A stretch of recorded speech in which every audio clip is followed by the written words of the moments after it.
हमारे समाज के अंदर हम ये कैल्शियम देंगे, मैं कहता हूँ 20-21 दिन, ज़्यादा नहीं लेना होता, कैल्शियम की पूर्ति हो जाती है।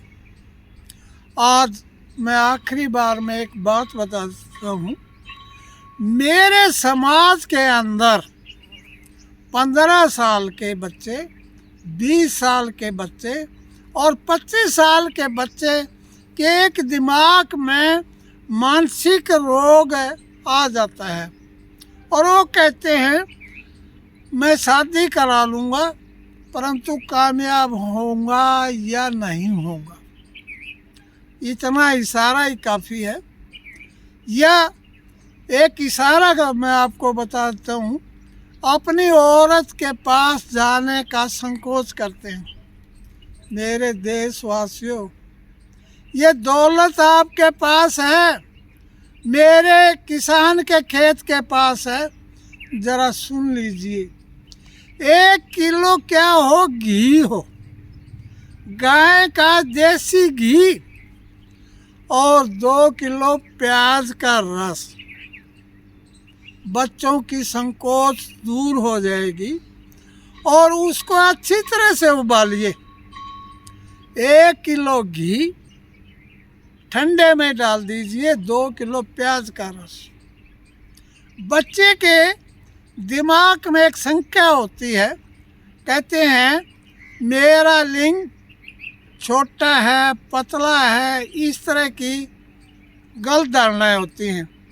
अपने बच्चे को सुबह 50 ग्राम 100 ग्राम उस घी को गर्म करके अपने बेटे को खिलाइए और साथ में पिस्ते, बादाम, काजू और दूध पिलाइए। कुछ दिन के बाद उस बच्चे की शंका दूर हो जाएगी। वैद्य जी, जो प्याज का रस और गाय का घी बताया है वो कब तक उबालना चाहिए? इतनी देर तक हमें उबालना चाहिए। 2 किलो प्याज का रस बताया, 1 किलो घी, उसे धीमी धीमी आंच पर उबालते रहें। जब प्याज का रस जल जाएगा और केवल घी बचेगा, कितना बचेगा? कम से कम 900 ग्राम घी बचेगा। वो बच्चे के दिमाग के अंदर बहुत अच्छी फुर्ती ला देगा और चेहरे पर निखार ला देगा। और बादाम वाला दूध, अखरोट वाला दूध, काजू पिस्ते अच्छी तरह बच्चे को खिलाइए, बच्चा खुश हो जाएगा। मैं कहता हूँ मेरे देश के बच्चे खुश हैं तो सारे हिंदुस्तान के बच्चे खुश हैं। और वो एक ही बात कहते हैं, गुप्तांग अंग के बारे में कहते हैं ये पतला है, लंबा नहीं है। और उनके दिमाग पर एक बोझ बन जाता है कि मुझे जीवन में कामयाबी मिलेगी या नहीं मिलेगी, मैं शादी नहीं करूँगा या शादी करनी है। मैंने उन बच्चों को बताया है जो प्याज का रस या प्याज का कवाथ या प्याज का घी, मैं उन बच्चों को बार बार समझा रहा हूँ। आप प्याज का घी बना लीजिए जो पहली वीडियो में दिखाई है, और इसका काढ़ा बना लीजिए जो मैं आपको बता रहा हूँ। प्याज को काट करके, कूट करके आधा गिलास पानी के अंदर, मैं कहता हूँ आधा गिलास पानी के अंदर प्याज कूट के डाल लीजिए। नंबर 2, उसमें 5-4 काली मिर्च डाल लीजिए, जीरा डाल लीजिए, काला नमक डाल दीजिए, आधा नींबू डाल दीजिए। उस बच्चे को समाज के अंदर कोई नहीं सिखाता, बेचारे भटकते फिरते हैं, घर से टहनी, घर से सामान, या रुपए पैसे जेवरात ले जाकर वैद लोग उनसे ठग लेते। कहते हैं तुम शादी नहीं कर सकते, तुम कमजोर हो, गलत आदत डाल लेते हैं। बेचारा भटकता हुआ था रहता है, दिमाग पर बोझ हो जाता है। उन बच्चों के लिए हम कहते हैं ये जो प्याज का रस है, दोबारा इसका मैं सेवन बता रहा हूँ। मैं कहता हूँ जिनका गुप्तांग 5 इंच का है, अगर प्याज का रस का प्रयोग करोगे, मैं अपने खून से लिख रहा हूँ, तो आपका गुप्तांग अंग गोलियां बड़ी होंगी, तुम्हारी पेशाब नली बड़ी हो जाएगी, मोटी हो जाएगी। प्याज का रस का प्रयोग करें या प्याज का घी बना लें। 1 किलो गाय का या भैंस का घी हो, मैं तो उत्तम मानता हूँ गाय का घी। और गाय भी राजस्थानी हो, जो खागड़ की तरह ठुआ हो, वो 1 किलो घी अगर आपने मिल जाता है, कूट कूट के ये प्याज का रस ले लो, 1 किलो के अंदर 2 किलो ठंडे कढ़ाई में डाल दो, लोहे की कढ़ाई में डाल दो, और 2 किलो प्याज का रस डाल दो। मीठी मीठी आंच पर पकाओ।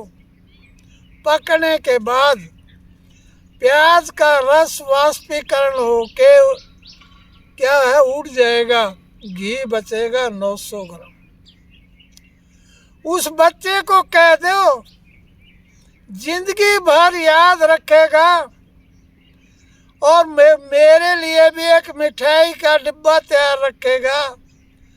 और मैं कहता हूँ 10-11 दिन के अंदर वो याद करेगा, भाई हमने जो मेरे गुरुजी मिले थे उसने ये दवाई बताई, और मेरा जो गुप्तांग मोटा हो गया और लंबा हो गया।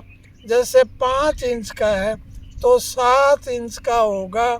समाज के अंदर कोई भी अध्यापक या कोई भी समाज के अंदर उस बच्चे को समझाने वाले नहीं है। महंगी चीज नहीं है, खेत के अंदर मिल जाती है, कैसा भी प्याज हो, और उसकी जो बाजू भी अच्छी तरह से सुबह शाम एक्सरसाइज व्यायाम करेगा तो बिल्कुल स्वस्थ होगा। चेहरे पर लाली आ जाएगी और मांसपेशियां अच्छी तरह से मोटी हो जाएंगी, और उसकी जो हाथों की जो है पकड़ मजबूत हो जाएगी। ऐसे बच्चों को मैं कहता हूँ, भाई साहब प्याज का घी, प्याज का कवाथ बना लिया करो। और उनको मैं सिखाता हूँ, भाई साहब कभी बोरी लेके भिगो कर इन हाथों पर निचोड़ दिया करो, या कोई रस्सा खिंचाई किया करो। लंबी दौड़ और जंपिंग किया करो। आपका जो गुप्तांग के बारे में बता रहा हूँ बिल्कुल ठीक हो जाएगा। सुबह शाम काफ़ी मात्रा में प्याज का रस, सरसों का साग है, कढ़ी है, सब्जी है, उसमें प्याज का अच्छी तरह सेवन करो। कोई बीमारी नहीं है। और समाज के अंदर मैं देखता हूँ, जहाँ भी देखते हैं, जवान बच्चे, जब पहली बात तो शादी होती नहीं, हो जाती है 2 साल के बाद, 3 साल के बाद, 4 साल के बाद, और डॉक्टरों के संपर्क में आ जाते हैं।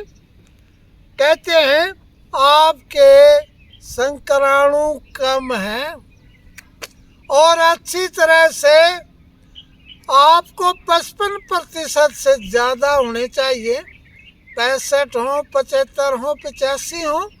आजकल के बच्चों के संक्राणु कितने होते हैं?